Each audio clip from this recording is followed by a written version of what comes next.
Hi friends, Assalamu alaikum. Welcome back to Rahima channel. Last வீடியோவில் வந்து நான் மீன் பால் கறி ஷேர் பண்ணியிருந்தேன். அந்த டைம்லேயே உங்களுக்கு சொல்லி இருந்தேன், எங்களோட வீட்டுக்கு விசிட்டர்ஸ் வராங்க என்று சொல்லி தான் நானும் என் தங்கச்சியும் போய்த்து மீன் எல்லாம் வாங்கிட்டு வந்து அந்த மீன் கறி ரெசிபியை தான் உங்களோட ஷேர் பண்ணினேன். இன்றைக்கு வந்து அந்த விசிட்டர் எங்களோட வீட்டுக்கு அந்த விருந்தாளி வாராண்டு நாங்கள் மார்னிங்கிலிருந்து அவங்களுக்கு என்னென்ன சமைச்சு கொடுத்தோம், என்னென்ன மாதிரி சாப்பாடு செஞ்சோம், அந்த மீன் கறிக்கு என்னென்ன ரெசிபீஸ் வந்து பர்ஃபெக்ட் கொம்போ பர்ஃபெக்ட் மேட்சிங்காக இருக்கும், அதெல்லாம் தான் நான் உங்களோட ஷேர் பண்ண போகிறேன். அப்போ நான் ஏற்கனவே சொன்ன மாதிரி உப்பு, மஞ்சள், புளி, கொஞ்சம் கொச்சிக்காத்தூள் அதுவெல்லாம் சேர்த்து மீனை நல்லா பொரிக்கிறதுக்குரிய மீன்களை எடுத்து வச்சுருந்தோம் தானே. அந்த மீனை நல்லா மெரினேட் பண்ணி அது நைட்டே நாங்கள் வந்து ஃப்ரீசரில் வச்சுட்டோம். மார்னிங் எழும்பின உடனே பார்த்திங்கன்னா பிரேக்ஃபாஸ்ட்டுக்கு வந்து சாம்பார் செய்வோம் என்று. அப்போ பார்த்திங்கன்னா பருப்பு ஒரு அரை கப் போல் பருப்பு எடுத்து நல்லா கழுவுறேன். நல்லா அந்த உரசி கழுவணும் பருப்பு கழுவ போல். அப்போ தான் வந்து அந்த பருப்புலேருந்து ஒரு நல்ல வாசம் கொண்டு வரும். பருப்பை பார்த்திங்கன்னா குக் ஆகிறதுக்கு தேவையான அளவு தண்ணியை வச்சு ஒரு சைடில் பருப்பு அடுப்பில் வச்சுட்டேன். இந்த சைடில் இட்லி குக்கரை வச்சுக்கிறேன். பருப்பு வந்து அடுப்பில் வச்ச உடனே பார்த்திங்கன்னா பருப்புக்கு ஒரு தக்காளியை வெட்டி சேர்த்துக்கொள்கிறேன். இந்த சாம்பார் ரெசிபி பார்த்திங்கன்னா எங்களோட வீட்டில் செய்யக்கூடிய ஸ்பெஷலான சாம்பார் ரெசிபி தான். இது வந்து ஸ்ரீலங்கன் சாம்பார், இந்தியன் சாம்பார் அந்த மாதிரி இல்லை. எங்களோட வீட்டில் செய்யக்கூடிய பர்ஃபெக்டான நல்ல டேஸ்டியான ஒரு சாம்பார் ரெசிபி. இப்போ இதுக்கு பார்த்திங்கன்னா ஒரு தக்காளியும் ஒரு 3-4 ஏலக்காவையும் தட்டி சேர்த்து அதை ஒரு சைடில் வேக வச்சுக்கொள்கிறேன். அந்த வீடியோவில் நான் காட்டியிருந்தேன். நான் இட்லி மாவு புளிக்க வச்சுருந்தேன் நைட். மார்னிங் பார்த்திங்கன்னா மாவு நல்லா புளிச்சு வந்துக்குது. உங்களுக்கு இந்த வீடியோவில் பார்க்க போல விளங்கும் மாவு எவ்வளோ நல்லா புளிச்சிக்குதுண்டு. அப்போ இப்போ தான் வந்து நாங்கள் இட்லி மாவுக்கு தேவையான அளவு உப்பை சேர்த்து மிச்சம் மிக்ஸ் பண்ணக்கூடாது. அதில் இருக்கிற பபிள்ஸ் எல்லாம் பேய்த்திடும்.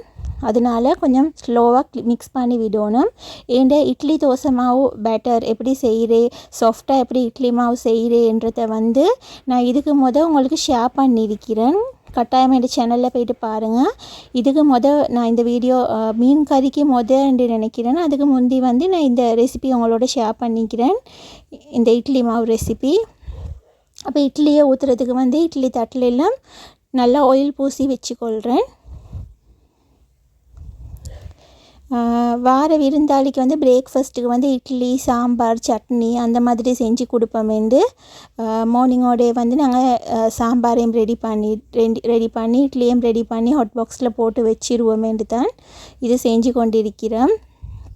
நார்மலாக உங்களோட வீட்டுக்கு விருந்தாளிகள் வராங்கண்டா எந்த மாதிரி கவனிப்பீங்கன்ட்டு, என்னென்ன செஞ்சு கொடுப்பீங்கன்ட்டு சொல்லுங்கள். நாங்கள் வந்து இப்போ எங்களோட வீட்டுக்கு வாரது வந்து ஒரு மூத்த ஆள்ன்ட்டு சொன்னால் எங்களை விட எங்களோட ஃபேமிலியில் கொஞ்சம் வயசான ஆள்.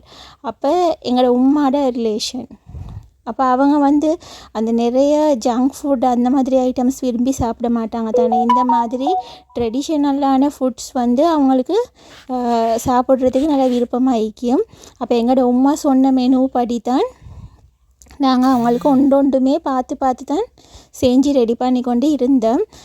நார்மலாக எங்களோட வீட்டுக்கு யார் வந்தாலுமே எங்களோட உம்மா வந்து சாப்பாட்டில் ஒரு குறையும் வைக்கக்கூடாதுன்ட்டு எப்போவுமே சொல்லுவாங்க. இங்கே பார்த்திங்கன்னா சட்னிக்கு இது வந்து க்ரீன் சட்னிக்கு கருவேப்பிலை, க்ரீன் சில்லி, ஆஃப் வெங்காயம், உப்புத்தூள், பெப்பர் தூள். இதில் க்ரீன் சில்லி பார்த்திங்கன்னா ஒரு 6-7 சரியும் சேர்க்கலும். அந்தாண்டைக்கு வீட்டில் கொஞ்சம் க்ரீன் சில்லி குறைவாக தான் இருந்துச்சு. அதோடு வந்து இங்கே ரெட் சட்னிக்கு வந்து சில்லி ஃப்ளேக்ஸ் ஒரு கரண்டியும் உப்பும் வெங்காயமும் மட்டும்தான் சேர்த்துக்கொள்கிறேன். சில்லி ஃப்ளேக்ஸுக்கு பதிலாக கொச்சிக்காத்தூள் சில்லி பவுடரும் உங்களுக்கு சேர்க்கலும். அப்படி இல்லாட்டி ட்ரைட் ரெட் சில்லியும் சேர்க்கலும். இங்கே பார்த்திங்கன்னா பருப்பு வந்து ஒரு சைடில் வேவுது. அதில் அந்த வந்த நுரையை வந்து நான் எடுத்து வீசிட்டேன். இப்போ இங்கே சட்னி வந்து குயிக்காக தான் சட்னி ரெடி பண்ணி கொண்டு இருக்கிறேன். நாளே வந்து தேங்காவை துருவி ஃப்ரீசரில் வச்சதால் வந்து சுடு தண்ணி ஊற்றி அந்த ஃப்ரீஸ் போடுறதுக்கு வச்சுருந்தேன். அதோடு அதில் இந்த கூலெல்லாம் போனதுக்கு போகிறோம். ஃபஸ்ட்டுக்கு க்ரீன் சட்னிக்கு நான் என்னென்ன திங்ஸ் வச்சுக்கிறேன்னு சொன்னேனே அதை போட்டு நல்லா அரைச்சி கொள்கிறேன். சட்னி அரைக்க போல் பார்த்திங்கன்னா வந்து தேங்காய் வந்து நல்லா அரைப்படணும். அது அந்த வாயில் வந்து அது தேங்காய் தட்டுப்படுற மாதிரி இருந்தால் சாப்பிட இல்லாமல் இருக்கும். பார்த்திங்கன்னா ரொம்ப சிம்பிள் தான். நான் சொன்ன இன்க்ரீடியன்ஸ் எல்லாம் போட்டாச்சு. க்ரீன் சட்னி வந்து குயிக்காக ரெடி பண்ணுறேன். இப்படி தான் நிறைய பேர் வந்து இதுக்கு மின்ட் லீஃப் சேர்ப்பாங்க, வேறு வந்து கொத்தமல்லி இலைகள் சேர்ப்பாங்க, அதுவும் சேர்க்கலும். நாங்கள் அதெல்லாம் சேர்க்கல, கருவேப்பிலையும் க்ரீன் சில்லியும் மட்டும்தான் சேர்த்திக்கிறோம் கலருக்கு. அதோடு இறக்கினதுக்கு பிறகு பார்த்திங்கன்னா ஒரு ஹாஃப் தேசிக்காவை நல்லா புளிஞ்சி டேஸ்ட் பார்த்துக்கோங்க, உப்பு புளியெல்லாம் போதுமாண்டு. ஃபஸ்ட்டுக்கு க்ரீன் சட்னி அரைச்சிட்டு அதே பிளெண்டர் ஜாரில் வந்து நாங்கள் ரெட் சட்னியும் அரைச்சிக்கொள்கிறோம். நான் ஏற்கனவே சொன்னேன், சிம்பிளான இன்க்ரீடியன்ட்ஸ் தான். ஆஃப் வெங்காயம், சில்லி ஃப்ளேக்ஸ், உப்பு, தேங்காவை போட்டு அரைக்கத்தான் இருக்குது.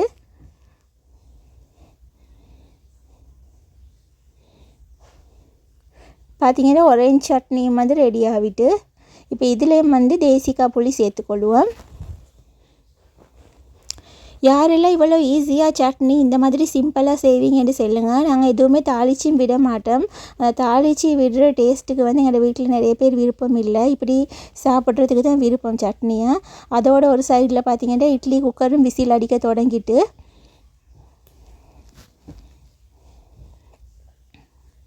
இங்கே பருப்பும் வந்து நல்லா தண்ணியெல்லாம் வற்றி கொண்டு வர போல் வந்து நாங்கள் லோ ஃப்ளேமில் வச்சு கொஞ்சம் மசிஞ்சு வேவுற அளவுக்கு வேக விடுவோம், மூடி கொண்டு போட்டு. நிறைய பேர் வந்து ப்ரெஷர் குக் பண்ணி எடுப்பீங்க, அப்படியே மெடிக்கலும். அதோட இட்லியை வந்து நான் எப்பவும் சொல்கிற மாதிரி எங்களோட கரண்டியை கொஞ்சம் நனைச்சிட்டு இட்லியில் கொஞ்சம் தண்ணி தெளித்து இறக்கின மெண்டா வந்து ஈஸியாக கலண்டு வந்துடும். உங்களுக்கு எங்களோட இட்லியை பார்க்க போலே விளங்கும் எவ்வளோ சாஃப்ட் இந்த சைடில் இட்லி. அது பார்க்க போலே இப்போவே எனக்கு அந்த இட்லியை சாப்பிடணுமென்று தோணுது. இது நாங்கள் ஒரு 2 வீக்ஸ்க்கு முந்தி ஷூட் பண்ண வீடியோ. இட்லி வந்து இவ்வளோ சாஃப்டாக உங்களுக்கும் செய்யணுமெண்டா கட்டாயம் வந்து என் ரெசிபி வீடியோவை வந்து செக் பண்ணி பாருங்கள். பார்த்துட்டு நீங்களும் வந்து உங்களோட ஃபேமிலிக்கு செஞ்சு கொடுங்க இந்த மாதிரி சாஃப்டான இட்லி.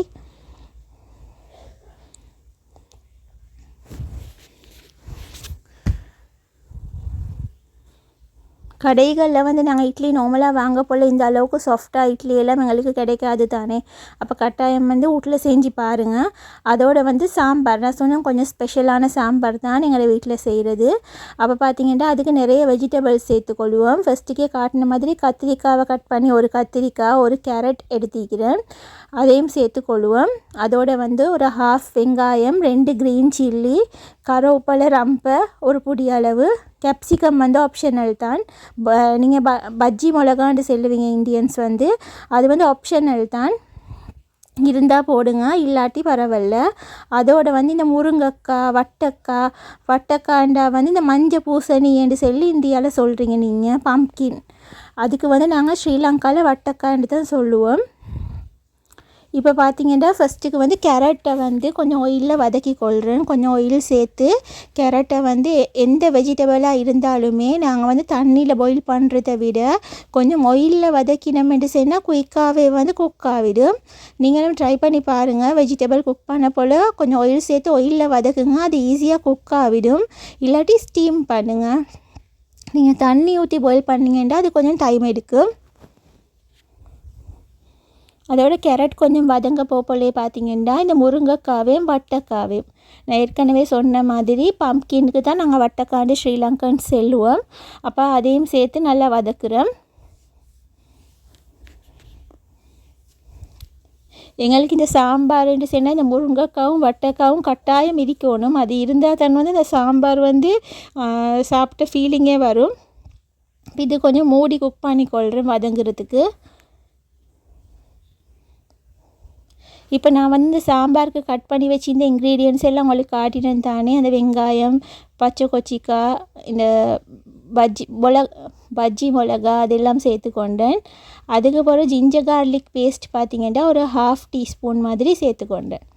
எல்லாம் சேர்த்து கொஞ்சம் வதக்குவோம். அதுவும் வதங்கி வரப்போல் மஞ்சள் தூள் பார்த்திங்கன்னா ஒரு 1/4 டீஸ்பூன் தான், கொஞ்சமாக மஞ்சள் தூள் சேர்த்துக்கொள்கிறேன். சில்லி ஃப்ளேக்ஸ் பார்த்திங்கன்னா ஒரு 1/2 டீஸ்பூன் சேர்த்துக்கொள்கிறேன். சில்லி ஃப்ளேக்ஸ் வந்து நிறைய பேர் சாம்பாரில் சேர்க்க மாட்டீங்க, நாங்கள் சேர்ப்போம். நீங்கள் வந்து ஏண்ட ரெசிபி படி ட்ரை பண்ணி பார்க்குறீங்கன்னா கட்டாயம் சேர்த்து செஞ்சு பாருங்கள். ஒரு 1/2 டீஸ்பூன் சில்லி ஃப்ளேக்ஸும், சீரகத்தூள் ஒரு 1/2 டீஸ்பூனும், அதோடு வந்து இந்த மல்லித்தூள் ஒரு 1/2 டீஸ்பூனும் சேர்த்துக்கொள்கிறேன். இந்த டைமில் உங்கள்கிட்ட சாம்பார் பவுடர் இருந்துச்சுன்னா அது ஒரு 1/2 டீஸ்பூன் சேர்த்துக்கோங்க. நாங்கள் இந்த அன்றைக்கு வந்து சாம்பார் பவுடர் யூஸ் பண்ணல, தனி மல்லித்தூள் தான் சேர்த்திக்கிறேன். அது சேர்த்து வந்து நல்லா கொஞ்சம் வதக்கி விடணும், பச்சை வாசம் எல்லாம் போகிறதுக்கு மசாலா பவுடர்ட. அதுக்கு பிறகு வந்து இந்த வெஜிடபிள் குக் ஆகுற அளவுக்கு மூழ்கிற அளவுக்கு தண்ணி சேர்த்துக்கோங்க. நீங்கள் எவ்வளோ காய்கறி சேர்த்திங்களோ அதில் அளவுக்கே தண்ணி சேர்த்துக்கோங்க. உங்களுக்கு வீடியோவில் பார்க்க போல் விளங்கும் நான் எவ்வளோ தண்ணி சேர்த்திக்கிறேன்னு. இப்போ இதில் வந்து இந்த எல்லா வெஜிடபிளுமே போட்டு தான் செய்யணுமென்று இல்லை, உங்களுக்கு வீட்டில் இருக்கக்கூடிய வெஜிடபிளை போட்டும் செய்யலும். அதோட தேவையான அளவு உப்பும் சேர்த்துட்டு இந்த கத்திரிக்காய் வெட்டி வச்சுருந்தோம் தானே அதை லாஸ்ட்டாக தான் சேர்த்துக்கொள்கிறேன்.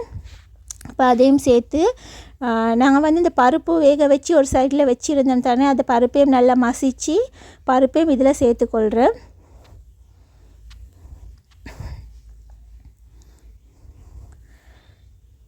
பருப்பையும் நல்லா சேர்த்துட்டு வந்து நல்லா மிக்ஸ் பண்ணி விடுங்க.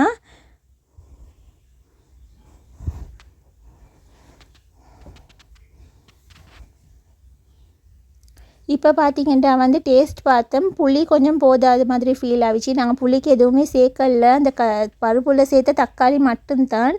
அதோட வந்து 1/2 தேசிக்காய் அளவுக்கு புளி சேர்த்து நல்லா கரைச்சி ஒரு டம்ளர் தண்ணியில் கரைச்சி கொள்கிறேன். கரைச்சி அதே மாதிரி இந்த சாம்பாரில் சேர்த்துக்கொள்கிறேன்.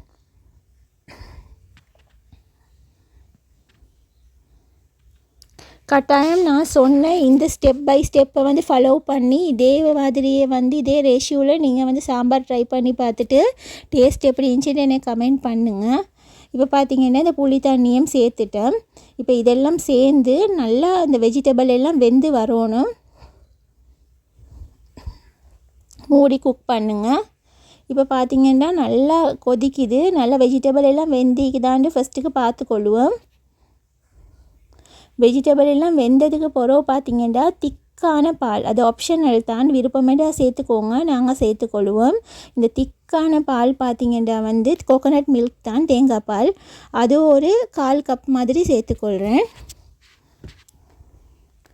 இப்போ எங்களோட சாம்பார் ரெடி. கட்டாயம் இந்த கமகம என்று மணக்கிற இந்த எங்களோட வீட்டு ஸ்பெஷல் சாம்பாரை வந்து நீங்களும் ட்ரை பண்ணி பார்த்துட்டு உங்களோட ஃபீட்பேக்கை வந்து கட்டாயம் எனக்கு கமெண்ட் பண்ணுங்கள். அதோடு வந்து சைட் பை சைடாக நான் ஓடி போய்த்து பிரேக்ஃபாஸ்ட்டையும் சாப்பிட்டுட்டேன். என்ன அந்த அளவுக்கு பசியாக இருந்துச்சு, அந்த மார்னிங்லேருந்தே எழும்பி வேலை தானே. இங்கே பார்த்திங்கன்னா வந்து பண்டக்காய்க்கு 1/2 வெங்காயம், ஒரு சின்ன தக்காளி, கொஞ்சம் கருவேப்பிலை, 2 க்ரீன் சில்லி. நாங்கள் பண்டக்கான்னு சொல்லுவோம், ஸ்ரீலங்காவில் இந்த இந்தியாவில் வந்து வெண்டிக்காய் என்று சொல்லுவீங்க நீங்கள். நாங்கள் இதுக்கு வந்து ஸ்ரீலங்காவில் வந்து பண்டக்காய்ன்னு தான் சொல்லுவோம். இப்போ நார்மலாக வந்து இந்தியாவில் வந்து நீங்கள் வெண்டிக்காய் குக் பண்ண போல் நான் பார்த்திக்கிறேன், ரவுண்டாக கட் பண்ணி தான் பொரியல் மாதிரி செய்வீங்க. நாங்கள் நார்மலாக வந்து ஸ்ரீலங்கன்ஸ் குக் பண்ண போல் இந்த மாதிரி ஒரு 2 இன்ச் அளவுக்கு நீளமாக இந்த சைட் வாக்கில் கட் பண்ணி இப்படி தான் நாங்கள் வந்து எங்களோட வெண்டைக்காய் கறியை ஆக்குவோம். அப்போ நான் சொன்ன மாதிரி இந்த வெங்காயம் தக்காளியெல்லாம் சேர்த்து கட் பண்ணி வச்சுருந்த அந்த வெண்டைக்காவையும் சேர்த்து கொஞ்சம் ஆயிலும் சேர்த்துட்டு இதுக்கு சேர்க்குறது வந்து உப்பு, மஞ்சள், சில்லி ஃப்ளேக்ஸ், இந்த 3 மட்டும்தான். சில்லி ஃப்ளேக்ஸ் கொஞ்சமாக சேர்த்துக்கொள்ளுவோம். அதை நான் எனக்கு வீடியோ பண்ணி பட்டி இல்லை, அதையும் சேர்த்து நல்லா கொஞ்சம் அது வந்து மிச்ச நேரம் வேவ தேவையில்லை, குயிக்காக வெந்துடும், உங்களுக்கு தெரியும் தானே. அப்போ நீங்கள் அதை கிட்டேயாலே இருந்து கொஞ்சம் வதக்கி விடுங்க. அதோடு வந்து இன்றைக்கு கத்திரிக்காய் பச்சை சம்பல் அதுவும் செய்ய போகிறோம்.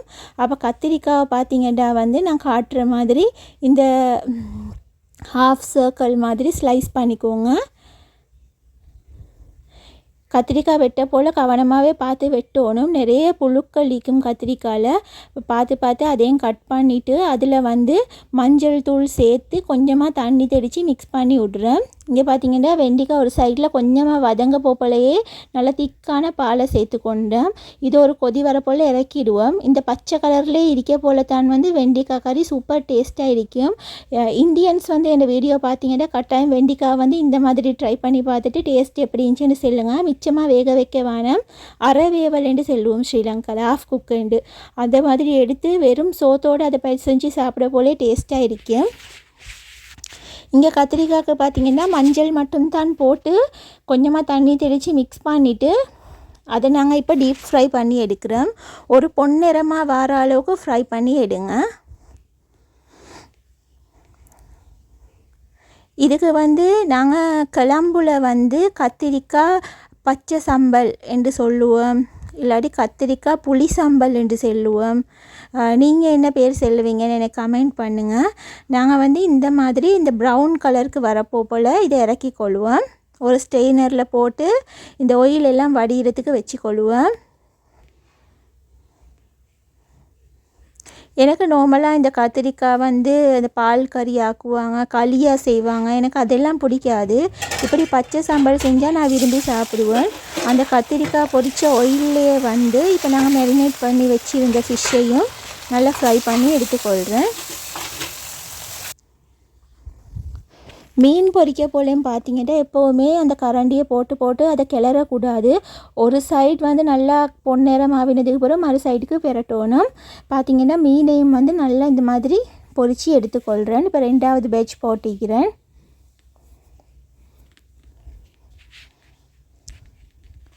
இங்கே கத்திரிக்காய் புளி சாம்பலுக்கு ஒரு பெரிய தக்காளி, ஒரு குட்டி வெங்காயம், க்ரீன் சில்லியை ரவுண்டாக கட் பண்ணி இந்த பொரித்த கத்திரிக்காய்க்கு மேலால் அதை போட்டுக்கொள்கிறேன். கட்டாயம் இப்படி ட்ரை பண்ணி பாருங்கள். ட்ரை பண்ணி இல்லாதவங்க. நாங்கள் வந்து எங்களோட வீட்டில் இதை கத்திரிக்காய் பச்சை சம்பல் என்று சொல்லுவோம். அப்போ இந்த தக்காளி, பச்சை கொச்சிக்காய், வெங்காயம் எல்லாம் சேர்த்துட்டு அதில் வந்து ஒரு 1/2 டீஸ்பூன் சில்லி ஃப்ளேக்ஸ், இது வந்து உங்களோட ஸ்பைஸ் லெவலை பொறுத்து நீங்கள் போடுறேன்டா கணக்காக போட்டுக்கோங்க. நாங்கள் ஒரு 1/2 டீஸ்பூன் மாதிரி போட்டிக்கிறேன். அதோடு வந்து தேவையான அளவு உப்பு சேர்த்துக்கோங்க. நாங்கள் கத்திரிக்காய் பொரிக்க போல் கூட நாங்கள் உப்பு சேர்க்கல, இப்போ தான் இதில் உப்பு சேர்க்குறேன். அதோடு வந்து நல்லா தேசிக்காவை நல்லா புழிஞ்சி விடுங்க. நான் ஒரு 1/2 தேசிக்காவை நல்லா புழிஞ்சி விட்டேன். இதில் புழிஞ்சிட்டு இந்த மாதிரி கராண்டியில் லைட்டாக பெரட்டி விடுங்க.